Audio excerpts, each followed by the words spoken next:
Yeah, so I'm going to be doing some explanations over here of this published PowerPoint slide that I had out there for a while, and basically it goes to, getting to your next ITSM destination. And in this case, what I had to do, I was got hired by H&R Block, and they were switching from ServiceNow to BMC Helix.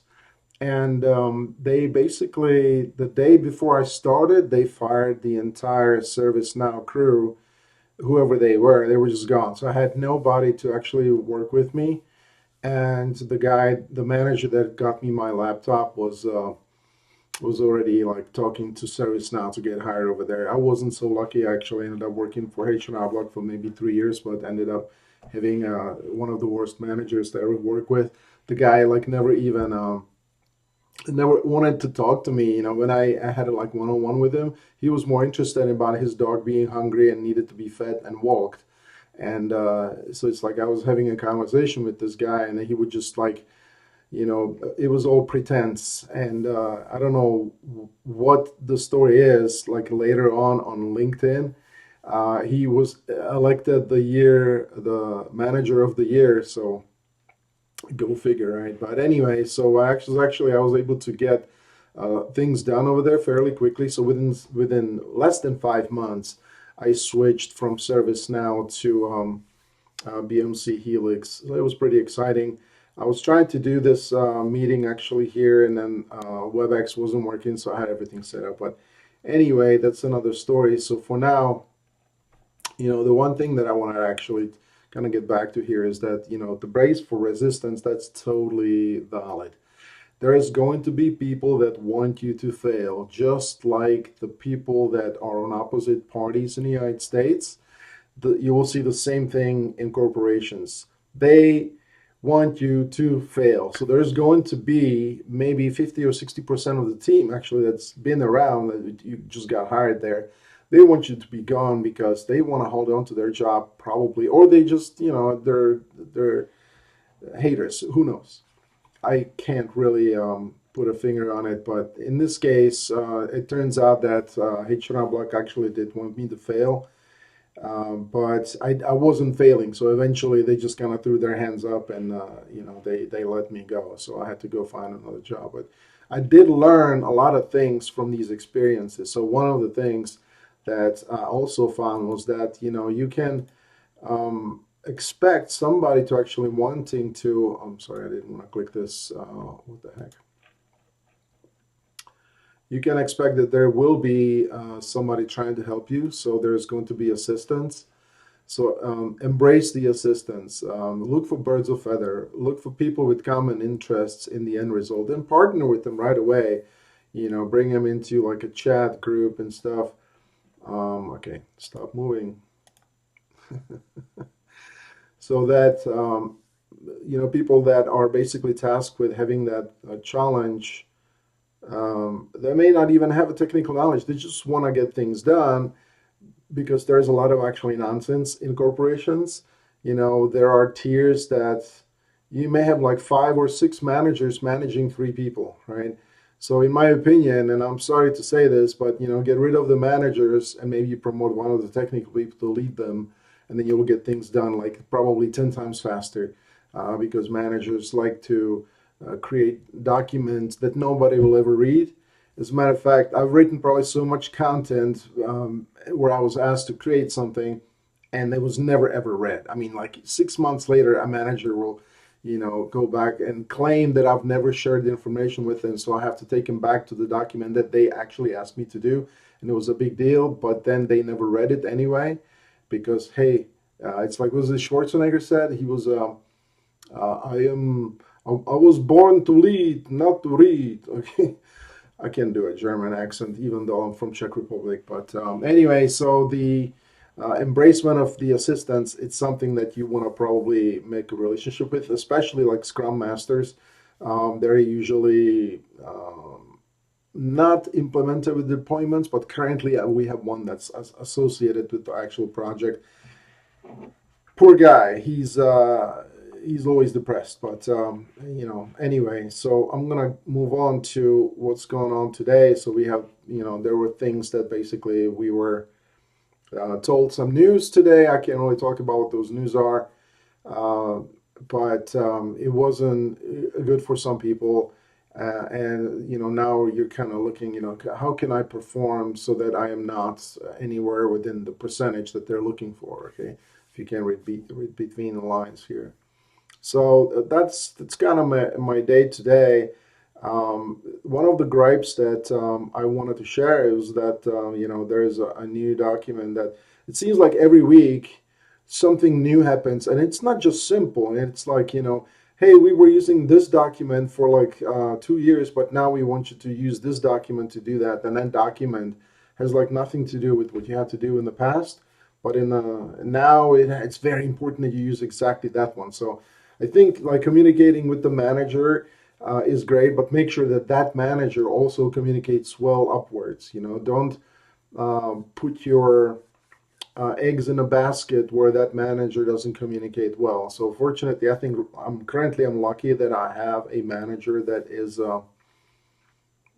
communicating pretty well, although there is a person in the tier that's been difficult to deal with, and whether that will improve, I don't know. I'm gonna trust in the system that the system work it out. It probably won't. I've been in the workforce, what is it, like 40 years now? It never does. It never does, because the people that are visible from the top down, those will remain visible, and then they will just, if you're not anywhere like in the director level, you can forget it. It's just not going to happen. Anyway, so that's my share for today. I'm going to try to do these more often. So I'll see you for my next video. Hey, welcome to another session here with me. So basically, this is a debrief from today. It's Friday. At the end of the week, I really don't have a lot of patience. Actually, I just want to get things done. And I think the same thing actually applies for everybody. So it's very difficult to talk to anybody. Hey, I want to get things done. So people being asked on Friday afternoon, it seems like, we have new things to do. So here I wanted to actually show something that, I did in my previous slide here, prepare for your education. So today, I was, you cannot always have this cloud of, I know what I'm talking about in a room, right? So even if it's like shared through like a shared screen or through Zoom audio, WebEx, whatever it is, looking at something that you totally understand and it makes complete sense to you, yet the people that are in the meeting, their mind is somewhere else, and they will actually make it very difficult to share your story. So today I almost got like pretty pissed off because I was trying to explain that there is a problem. So there was, like in ADO, we had a story that there was something was wrong and it was a recurring issue. So management thinks it's a low impact issue. But the thing is that if you are, even though it's a low impact issue in that situation, if it was actually done as documented, there would be a huge impact on the dollar amount that's been submitted to somebody for review at the end of the year. So, in this case, there is a end of the year review report that puts in all the summed up assets and costs into one report. And it includes things like part numbers that are coming from other vendors. So that part number has an associated cost in the system. And you can delete that accidentally because the system in Remedy allows you to do it. And one of the procedures that I was trying to defend is that people were actually instructed to go in and delete that particular record whenever the condition occurs. And it was just an error that was being displayed. So in order to get rid of that error, you have to go in and actually fix that particular record. And the solution was to delete it. And I totally disagreed with that. I did not know how to sell it in easy way. It's like, how do you get into that elevator? And I think I probably should start a new channel called The Elevator Pitch, the failure of the elevator pitch. which other people will probably misunderstand as well, because they'll think that I'm talking about a pitch. I'm not talking about a pitch. I'm talking about a failure of, having to compress all the information that you have in your head as a developer, and then you're trying to come up with a fast, short story so that your management can decide whether they should listen to you for another 5 minutes or not. In many cases, management, even though they're hired to actually manage you, they take it upon themselves to not manage you. They only micromanage you, and they will micromanage you only when whatever you're saying actually makes sense to them. So they'll make a health assessment of what you think, what they think you're saying, and then they'll just give you some outcome that probably is off the target. So today I had, a colleague in my team, and he was saying, hey, you're asleep. And he was doing this in front of my management. And I really, really did not like that, because the management doesn't know any better, right? They think that I'm like just blabbering and, just using some technobabble. I've been working on software for 30 years now, and my mind actually runs the whole product. The whole platform is running in my head. And I have workflow, logic, and all that stuff. At least in the things that I had worked on before, what I do is just memorize it and I remember it going forward. So whether I need to fall back on this, I want to be able to actually make a decision on the spot. So, and that has put me in a position where my mind is just constantly running these procedures in my head, which will lead to at some point I will lose it because somebody has changed the procedure without sharing it with anybody, right? So imagine you've grown up your whole life thinking that, if you plant a seed, the tree will grow out of it. Well, now it's like if somebody actually does a GMO, they like change the genetics of the particular seed. Well, now instead of one tree, they coded it so it grows 3 trees. While you've just actually designed a field where you plant one seed 1 meter apart, but now instead of 1 tree, there's 3 trees. So you can see how that would impact like a farmer that's trying to plant these seeds. So the same thing goes in the software. If somebody's changing something and you're not aware of that, well, there has to be a way to actually share that with you, in a way that makes sense for everybody. Then that's why we come together. That's why we have ADO, and that's why we have agile process, and that's why we actually just, share information in these meetings. So when you're sharing information in a meeting, and then people just go, oh, you're asleep or you're making stuff up, I don't know how to fix that really. So that's kind of what happened today, and I'm trying to decompress from that, because my issue was that there is a bottom line that would be impacted by, even though very insignificant issue, it would still be impacting somebody, coming back. People that have no insight into the software anyway. So they'll be asking questions, and it's usually that manager that didn't listen to you in the first time. He'll be the one that will come and say, well, why didn't you, I thought we fixed this. Why didn't you tell me about that? That's happened over and over and over. Yet if you try to share, hey, here's the problem. The difference between these assets is that this is equipment and that's a computer system, which is not the same thing. They'll tell you, I've actually been told I don't need to be educated on that stuff. And then a couple hours later, it becomes a huge deal because that manager took you to a meeting and did not bring up the difference between equipment and computer systems. So,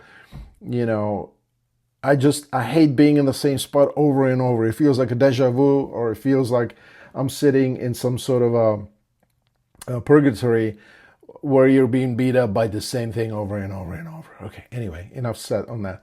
So here, for my slide here, prepare for your education, I like to prepare slides that actually show some of the work that I did and capture to what it looks like to me, because there may be a slight chance that picture can make sense to somebody. Like in this case, prepare your education. So if I set up an hourly long meeting and invite everybody I can think of into those meetings, and then basically start the education by showing, hey, this is what I've been working on this week. What have you worked on? Because there could be weeks where I had nothing to show, but other people will do. So I can ask, hey, what do you have to show this week?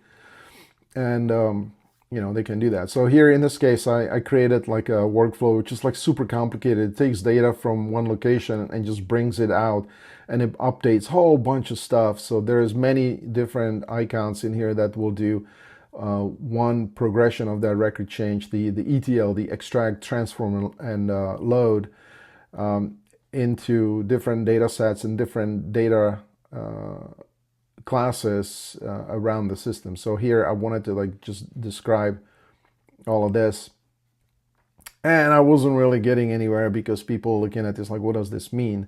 Even like after looking I did this maybe 5 years ago, and I'm looking at it today, and I just have to remember, what is it that I did there? Okay, get in the business data, business contacts, business services portfolio, new. So if there isn't one, create a new business service, and then support, add who is actually supporting it. So if you go down step by step, when you're describing something where I got business data, I got constants, I got the portfolio type, I have constants that I need to add here, and then break it down. Is it supported? Who's the technical senior VP? Then update that particular component where a user is associated with that business service. So business service is a CI in a CMDB, and etc. So we have a technical senior vice president. We have supported by architect. We have the platform tech owner. We have the platform tech senior VP. We have the platform business owner, and then platform architect. So these things, it was pretty complicated, and I also created a relationship and I put it into the BMC asset, and I think they're still using this today. So 5 years later, something I created 5 years ago, it's still in use. So there's a validation in that. But you carry all of that stuff in your head when you go into these meetings. You think that everybody knows what you did, and they don't. And on Friday, they don't care.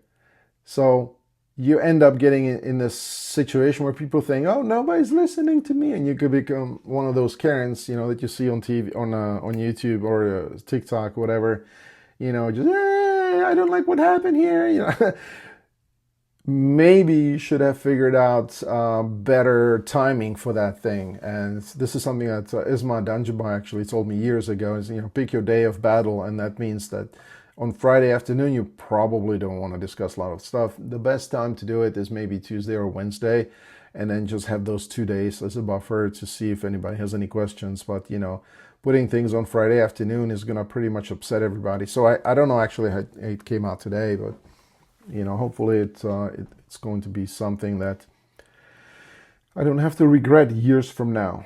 So that is my update for today. And thank you for watching, even though it's probably just going to be me, but I don't care.